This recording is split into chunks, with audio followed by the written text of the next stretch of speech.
Hi Permindar, we're here in the art house in Wakefield and you've really taken that theme of the house as the kind of central structure for the show. Can you tell me a little bit about how you've actually put the show together, what the different areas of the show are? I decided I put the home in the centre, so that's the symbol of the home, or what, this is work about a particular idea about the home, and then I split the gallery into maybe 4 main bits.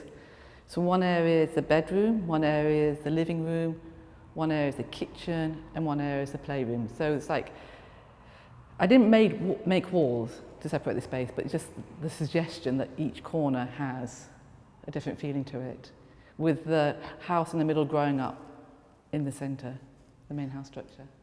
So there's work in this show that's from across almost 30 years of your career. How did you select the mixture of the works? Well, some works I made specifically for the show because I've made lots of works with beds, so I could use a more recent work I made with bed to go in the bedroom, and I had existing work which fitted into the living room. And so I had to make works. I'd not really done the kitchen as a room before, or the dining room so much. It's sort of interesting because someone says you show older works with newer works and you don't mind mixing the two in together. And I never really thought about that, but I suppose because there is the central theme of the home going through all the works, I can do that. And also my use of materials, it changes and develops, but I always go back to the combination of fabric and metal, so it sort of naturally fits in, even though some of the works, its concept is slightly different from the other concepts of the home, which I'm working on currently. It's extraordinary because there is this remarkable consistency to the work across your career. But how has it been for you coming back and revisiting older works like Sleeping Figure, which I believe you've remade for this show, or you've changed it somehow? I took a break from making art for 10 years, which is quite a significant length of time. And so when I first got a studio, you know, it's just like this empty white cube. And then I was like, because normally when you make work, one work sparks off another work and you have this sort of one idea leads to another. But I'd come with like a blank canvas. I didn't know what I wanted to make work about. So I went through all my sketchbooks, looked through, because I work very much for my drawings, so I'm constantly drawing ideas. So I looked through them and there was lots of different ideas I hadn't made. And one of them was the Sleeping Figure.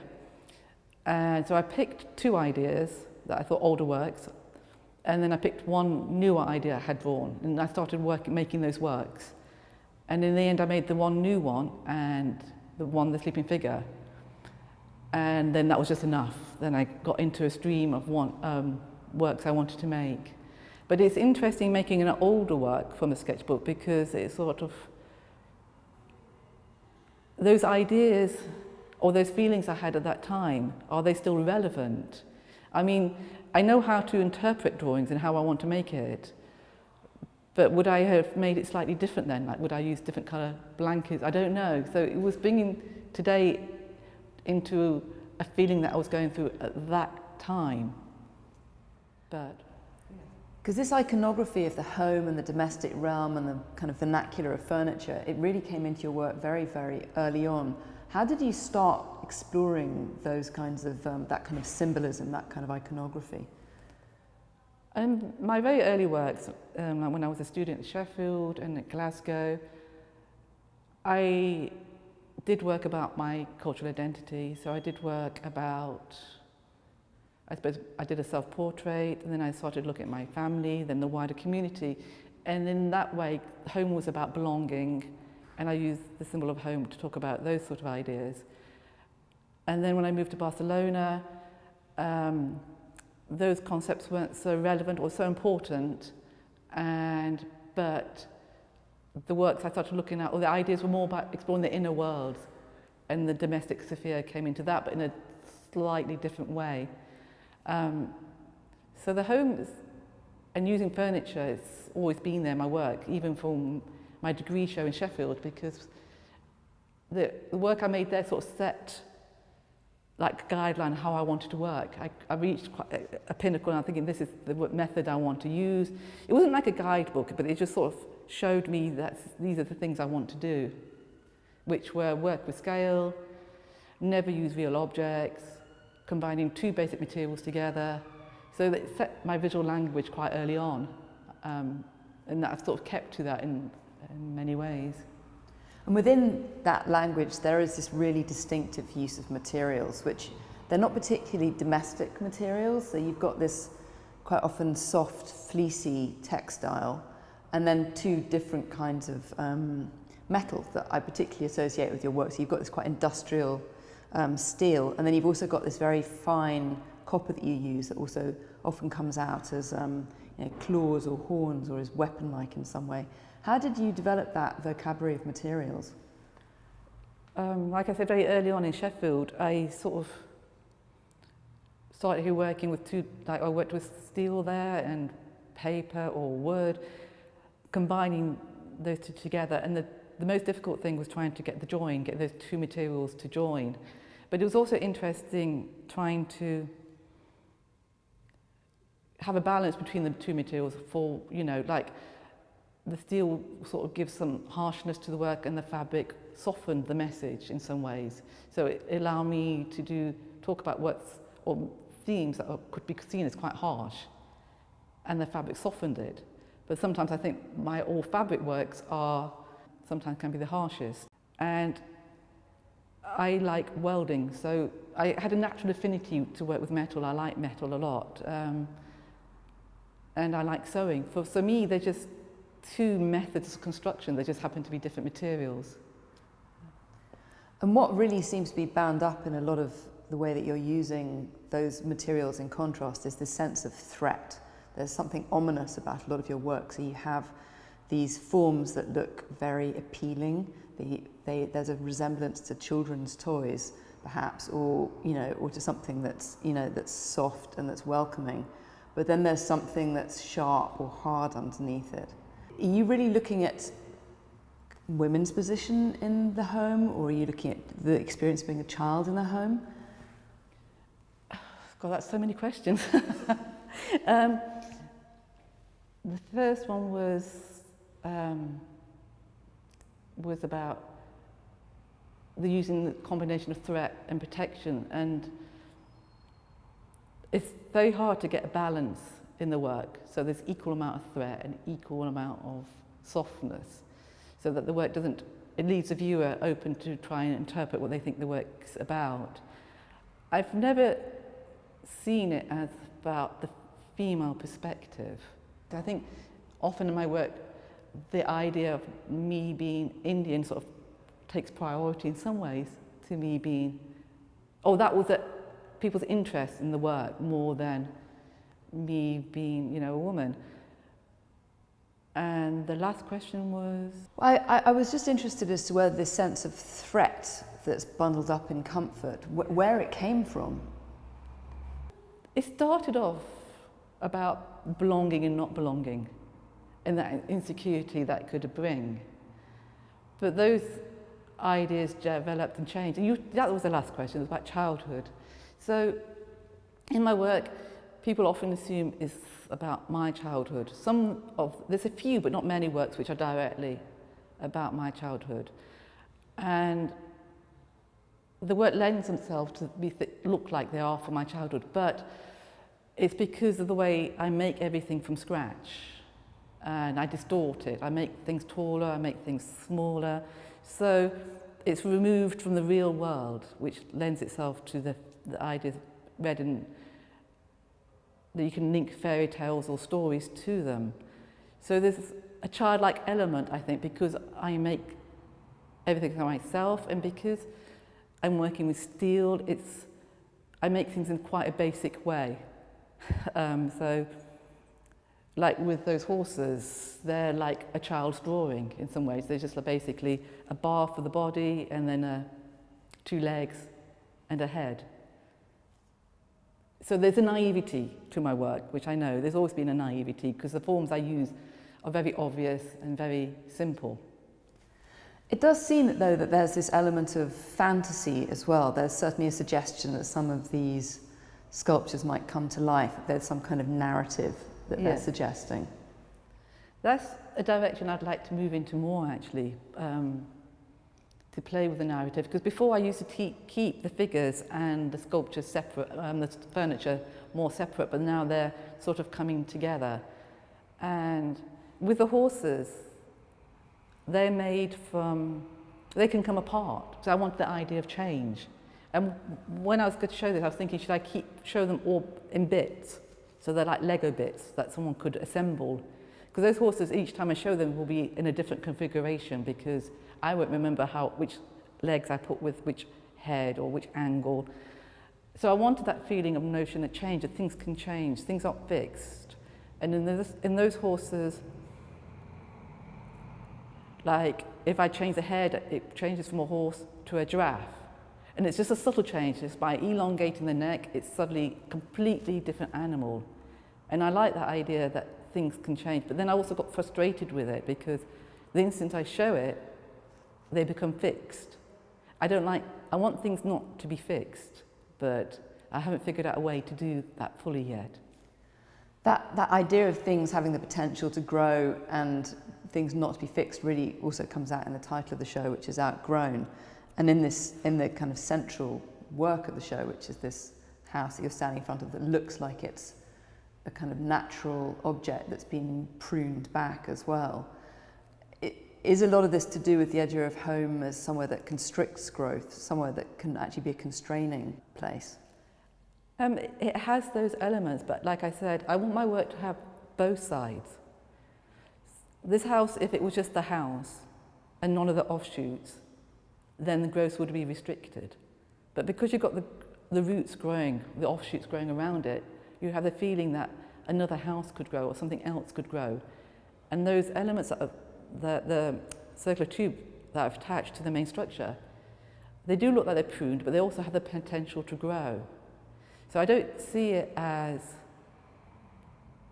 a completely abandoned house. There's the possibility that something new could happen there, or something new could grow. So it's not, I don't want work to be wholly negative. There's always the chance that there's possibility of change. I mean, compared to my earlier houses, I did have more objects inside them, so they did feel a bit more homely. I mean, this one does, because I haven't put anything inside it, there is more of a feel of abandoned house that you might find in the woods. But because also that the house looks like it's growing taller, there's that feeling of growth as well, of change. So you've been here on residency at the art house. What have you been doing during the residency? During the residency, I've been thinking about works that I want to put in the show, you know, spending quite a lot of time in this space. I've also been working with two artists, Ifa and Rania, who are, Ifa is Ethiopian, and he trained as an architect before coming to this country. And Rania, she's a textile designer who comes from Iraq. And we've been working together to make a work to go in the cathedral. So that's the second part of this show. And that's been quite interesting, because I've not worked collaborative in that way, because I'm very much a studio-based artist. I go in my studio and I like being on my own and just play and work in my space. So it's been a different way of working, but it's also been fascinating, the conversations we were having, and also about decision makings in a group. And it's just been it's a completely new way of working. And it's because the art house and the way the art house works, because it's a studio sanctuary, and they want to actively support artists, asylum seeker artists, and so it's been good. So you're working together with these artists to develop a new sculpture that's going to be installed outside the cathedral here in Wakefield. Does that sculpture explore some of the same themes that your show here is looking at? Yes, because it's going to go inside the cathedral, because I said to them, I talked to them about my work, my ideas, and they talked about their ideas. And I said I'm very much interested in putting a bed in the cathedral. Because again, it goes back to that idea of public and private space. If you put a bed somewhere in a public space, it becomes a private home. And so we started working on the theme of the bed and coming up with different ways that we could make the bed. So it's not my normal way, because it's very organic, this form we've made.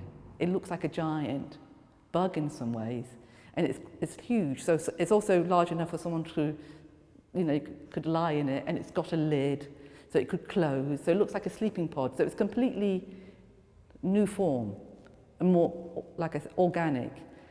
And then we're going to put a blanket that's been designed, not designed, but worked with the groups that come here to work. What home means to them, because for them, home is completely different. Because I'm a second generation, and a lot of them have just arrived, and it's a very delicate subject as well. And so they have just exploring those sort of ideas, what home means to lots and lots of different people, and the idea of a cathedral as a site of sanctuary. And then we put in this giant bed that looks like a giant bug, and it's got legs, and you feel like it could walk or move. It's just temporary there. But it also looks like a giant crib. So it has all these different interpretations and meanings. And it's looking at the bed in a completely new way, which is, because we've worked collaboratively together. So I've not imposed my meanings or way of working. It's been a collaboration. Yes, you were saying that you're an artist that usually works by yourself in your studio. So has it been quite a transformative experience to collaborate with people in this way? Have you started to think of the key themes in your work in a slightly different way? Yes, I have. Yeah, it is. It's opened up. It's harder working because you can't make decisions on your own, because they have to be made all together, and sometimes the process can take longer. But it's also interesting and fascinating to work and to be open up that way. It's been, for me, it was a bit hard to begin with. I have worked collaboratively in the past, but I was younger then, so it was sort of easier in some ways. Yeah, it's good, but it's challenging. I'm really interested to hear how your experience has been as a woman who's looked after a family, then coming back into the art world and revisiting this whole area of the domestic realm that was already part of your work, and whether you now see it in quite a different way. It's always strange when I give talks about my work, and I just feel I'm just talking, this is my biography, my life, and it's quite strange. And coming back to making art, I was often think, has my work changed? And it has. It's always continually developing. And when I came back to making art, I started working more with hybrid animal forms, human animal forms. And your question was, do I look at my work differently now that I have children? I'm sure it has, but I'm quite stubborn, so set in my way. But my children do help. They can be quite involved sometimes when I show them, we share what I'm making, so they know what I do, and they have their opinions, and that's interesting as well, because they give a fresh insight into the work I make. I was just thinking about the iconography of something like a bed or the kitchen table, and the way that you play with scale in your work, and the way that power comes into the scale, and how that might have meant something different 30 years ago to what it would mean to you today. Whether you interpret the power in that situation in a different way, I mean, the power dynamic in your own life has shifted. I think often my work's not about power dynamics within the family environment, so it's more about me socially. So has that changed? I think because in the early work I tended to make really big things and really small things, so I played with that quite a bit in the past. So I'm sort of still doing that, like the kitchen's titchy. I'm not saying the kitchen's the least important part of the house. It just suited the idea to make it small. Has the power dynamic? I'm not sure it has, no. So the power dynamic, that although we're looking at these very these objects that have a very kind of domestic vernacular, it's really to do with the tension between outside the home and inside the home, and something that's much more to do with a kind of wider social position. It's not necessarily something that's to do with the position in the home. Maybe, yeah, I think so, yeah. I'm beginning to realise that more and more, you know, because I thought the earlier work was to do with the home, but I think it's more to do with the social environment. When looking back now, I think that has more of an impact than I realised, yes. Sorry, that's a vague answer. There also seems to be a tension between this idea of the wild world and something that's a bit more industrial or made. I feel like there are kind of horns and claws that are coming out of things, and there are sprouts coming out of the house. Can you tell me a little bit about this kind of incursion of the wild into the urban space? I think that's a new element that came into my work after. When I stopped before, I didn't sort of look at the natural world or the animal world. But after having kids, that sort of came more into the work. Because previously, if I made a little figure and I wanted it to have protection, I would give it copper boots or copper helmet or copper shield.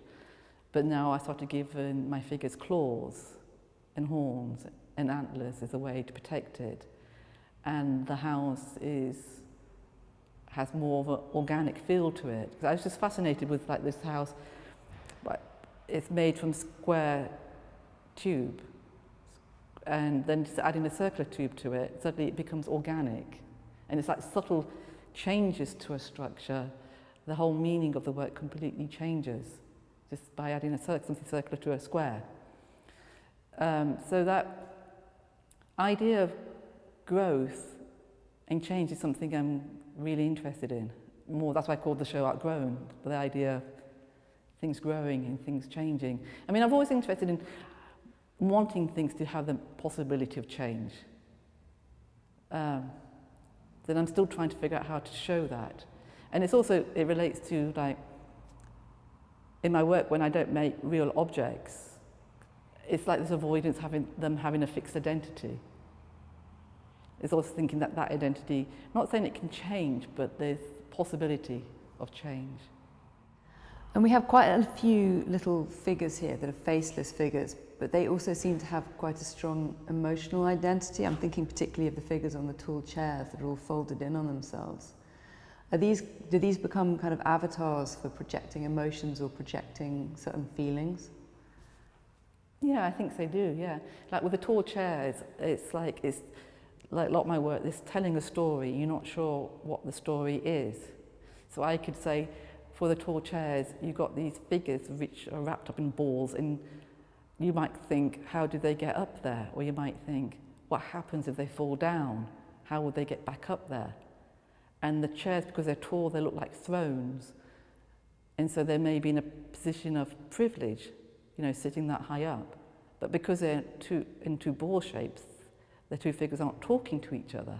So you start thinking of all these different stories and these different dynamics of what might be happening, what's gone on for these. It's like a still moment in time. So you're thinking, what happened before for them to get to this stage, or what's going to happen afterwards? And it's like with the bed work, entitled Bed, I've put all these bug-like creatures. They're not really any creatures. They're just unrecognisable because most of my figures don't have eyes or details. They just have the generic form, and I've given them this copper spikes. So you're not sure if these creatures are friendly or you should feel threatened by them. And earlier you were talking about they sort of look like monsters under the bed. And so there has that sort of reference. But because it's not a child's bed, I made an adult's bed. It's not about a child's nightmare or a child's dreams or hiding under the bed. And like the house, it also looks slightly abandoned because there's no mattress. So you think maybe the owner of the bed's gone. And these creatures are now living there. They've made it their home. And is that wrong? Should the creatures just be left there? That's their place, where that's their home now. Or maybe the owners accepted the monsters in their lives. I'm just saying lots of different interpretations of lots of different ways it can be read. So I like the work to be completely open. So you speculate what these creatures are, if they should be loud there or they're threatening. I mean, because I made them out of colourful fabric as well, so they do feel like you want to stroke them or take them home. We're standing actually behind a huge glass window, but this is a very publicly open gallery. It's a very accessible space in Wakefield. And you've installed the private domain essentially in this very kind of public area. How were you thinking about this tension between the public and private space in installing the show? It's a theme I'm interested in always about, you know, some people said it's always been quite hard to write about my work because they find that they are having to maybe talk about their own private stuff, which they don't really want to, or they make assumptions that the work's about this or that, because it is sometimes hard to talk about those sort of private emotions. But I've not closed the work down so much that it's about a particular, it's very much open to interpretation. So in some ways I'm thinking I'm not revealing that everything, or you can't pin it down. It's open enough that you think it's about this or you think it's about that, but you're not sure.